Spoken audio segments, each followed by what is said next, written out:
Get ready, start. In conclusion, I would like to say a word in regard to employment with which I have been dealing so far. According to the figures supplied, the number of displaced persons from Bangladesh employed through employment exchanges is only 37,000. This is very meager compared with their total number, which comes to 32 lakhs. According to the official figures, this is with regard to Bangladesh refugees. The number of displaced persons from Pakistan employed through employment exchanges is not very encouraging, but still it is 75,000. I would urge upon the Honorable Minister to take this into consideration and see that something is done to find employment for these people. Of course, there is some expenditure incurred on general education and vocational training, but when we look at the number of persons who have been given vocational training, we find that the number already trained and under training is only 17,000. This figure also seems to be very small considering the magnitude of the problem before us. Some programs of general improvement have been undertaken by the government of West Bengal by way of setting up new industries, etc. These programs should be looked into and put into operation with a view to giving more employment to these displaced persons. Within the limited time at my disposal, I shall limit my remarks to refugees from Bangladesh. The first thing which strikes one as one looks at the various brochures and publications that have been given to us is the amount of contradiction one has to battle against. The first contradiction is in regard to the number of persons government think they have rehabilitated in West Bengal.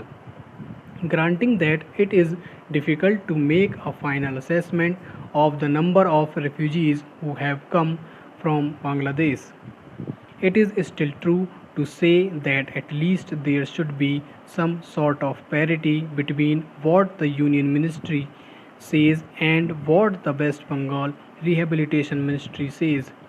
Only a few days ago, the West Bengal Minister of Rehabilitation said that there are 22 lakhs of refugees who have to be rehabilitated, but the central government's figures are 31 lakhs.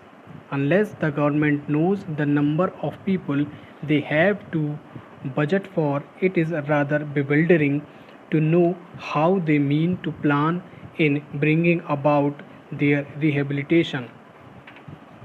As a matter of fact, many other sources believe that the figure is far higher, but in any case, there should be some parity and some idea as to the extent of the rehabilitation problem which still remains before the people of West Bengal.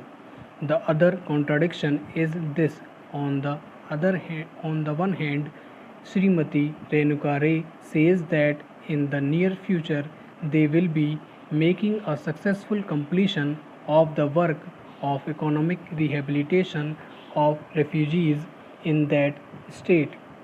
But only last year, Sri A.P.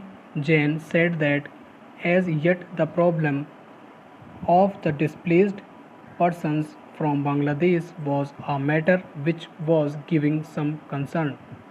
I really do not understand why, in spite of Sri A.P. Jain recognizing that the problem is still quite serious, Srimati Renuka Ray should have made such a statement.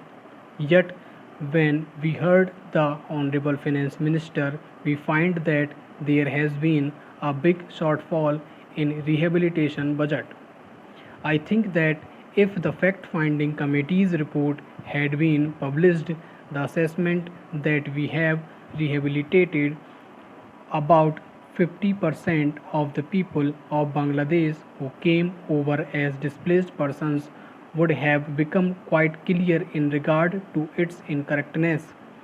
As a matter of fact, when we went around to camps and colonies in West Bengal, we found that as yet not more than 15% of the people have been rehabilitated in the sense that they are able to eke out their subsistence on the poorest levels.